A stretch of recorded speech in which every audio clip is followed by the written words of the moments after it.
Selamat pagi semuanya. Pagi. Sebelumnya saya ingin menjelaskan tentang RPP yang saya buat atau rencana pelaksanaan pembelajaran. Adapun profil RPP-nya, dosennya yaitu saya Ibu Rizal Levi. Atau pendidikan yang saya ampu adalah SMA swasta KTP 1 Medan. Mata pelajarannya adalah sejarah Indonesia wajib. Kemudian kelasnya adalah 11 IPS 3, materinya antarologisme dan imperialisme. Dan alokasi waktunya adalah 2 kali 45 menit setiap satu pertemuan.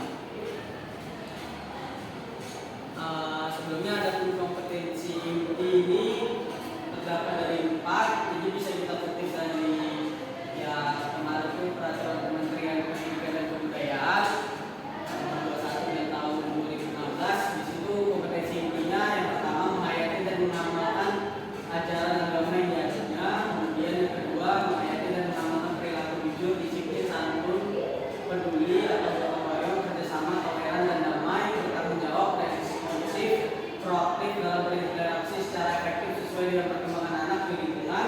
Baru yang ketiga ini ada memahami, menerapkan, menganalisis, mengevaluasi pengetahuan faktual, konseptual, prosedural, dan meta kognitif pada tingkat teknis, spesifik, detail, dan kompleks berdasarkan rasa ingin tahunya tentang ilmu pengetahuan, teknologi, seni, budaya, dan humaniora.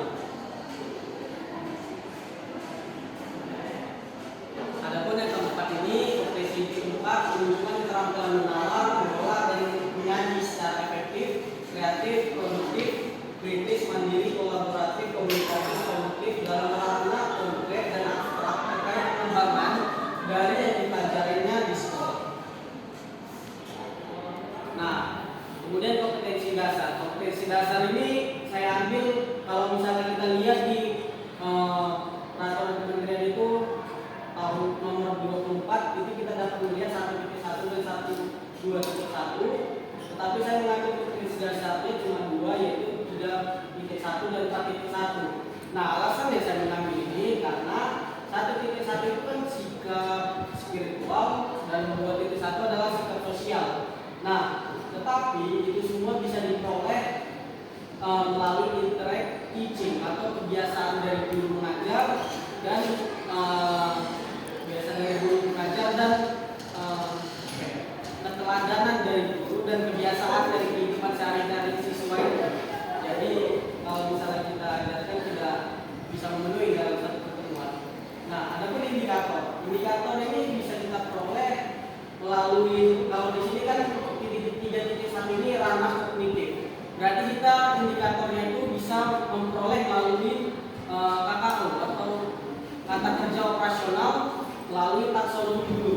Nah, 3.1 itu menyebutkan di mana saya mengambilnya dari C1 atau C1 itu memahami. Nah, jadi siswa dapat menyebutkan faktor-faktor pendorong kedatangan bangsa Eropa ke Indonesia.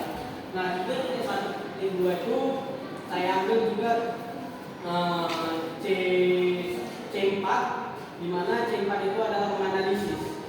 Nah, tetapi itu kata kerjanya ada menjelaskan juga di mana siswa dapat menjelaskan latar belakang kedatangan bangsa-bangsa Eropa ke Indonesia. Baru 3.1.3 itu melacak kronologi kedatangan bangsa Eropa ke Indonesia. Saya mengambil dari taksonomi itu C2. Baru 3.1.4 ini saya ambil dari C4 menganalisis. Nah, baru yang 4.1 ini kompetensi dasarnya adalah mengolah informasi tentang proses masuk dan perkembangan penjajahan bangsa Eropa. Itu masuk ke ranah keterampilan. Nah, kemudian indikatornya saya ambil taksonomi keterampilan. Nah, taksonomi keterampilan itu terdiri dari 5. Yang pertama itu menirukan, baru P2-nya itu P1 menirukan, P2-nya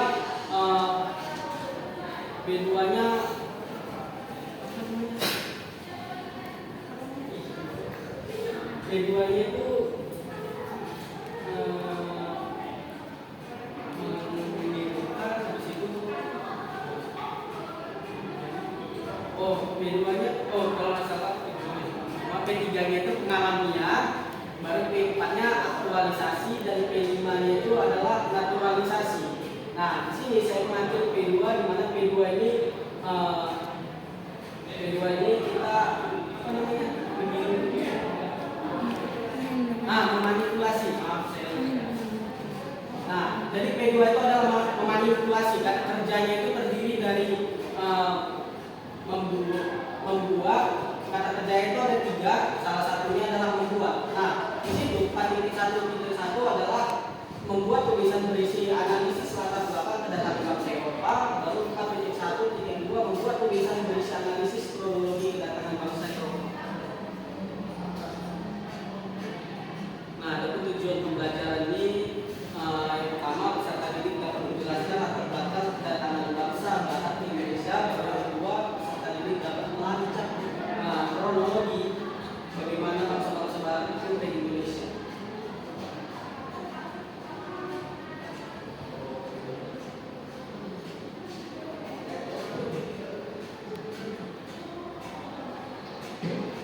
Nah, adapun metode pembelajaran yang ingin saya buat itu yang pertama ada model pembelajaran.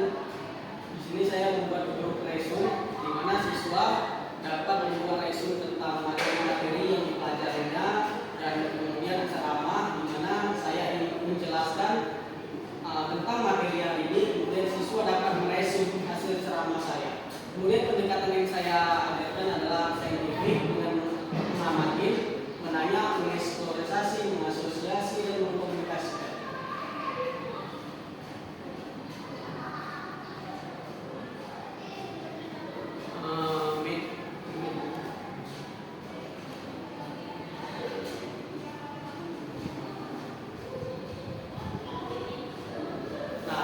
Penilaian proses dan hasil belajar. Yang pertama itu ada penilaian non-tes, di mana saya diperoleh melalui penilaian sikap spiritual dan sosial, di mana penilaian kompetensi sikap spiritual dari kompetensi inti 1 dan sikap sosial dari kompetensi inti 2. Nah, itu dilakukan melalui observasi guru selama proses pembelajaran berlangsung. Penilaian sikap bersifat tidak langsung atau indirect teaching seperti yang saya bilang diperoleh melalui keteladanan dari seorang guru maupun kebiasaan sehari-hari siswa tersebut. Nah, dan tidak digambarkan dalam kompetensi dasar tersendiri sesuai dengan Peraturan Menteri Pendidikan dan Kebudayaan Nomor 24 Tahun 2016, di mana guru dapat mencatat perilaku menonjol dari siswa tersebut, misalnya sikap spiritual, bagaimana apa yang menonjol dari sikap seorang siswa tersebut, kemudian sikap sosialnya, bagaimana siswa tersebut dalam kehidupan sosialnya di dalam lingkup sekolah itu sendiri.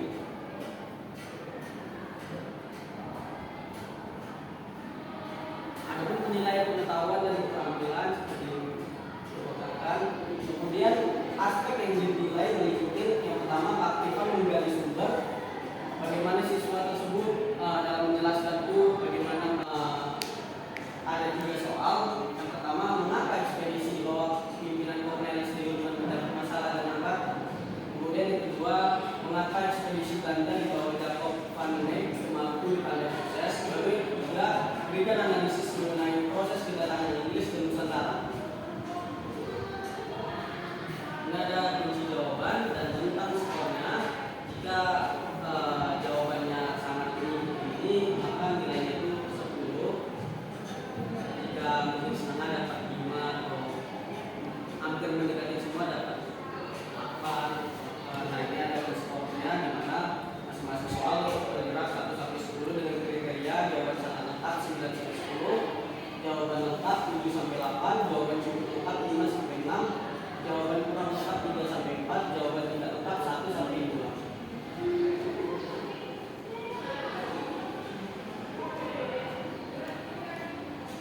Ada rumus penilaian jumlah skor dibagi skor maksimal dikali 100 apabila semua soal benar. Misalnya 40 dibagi 40 dikali 100. Nah, seperti itulah penilaiannya. Jika ada soal 40 dibagi 40 dikali 100. Nah, ini ada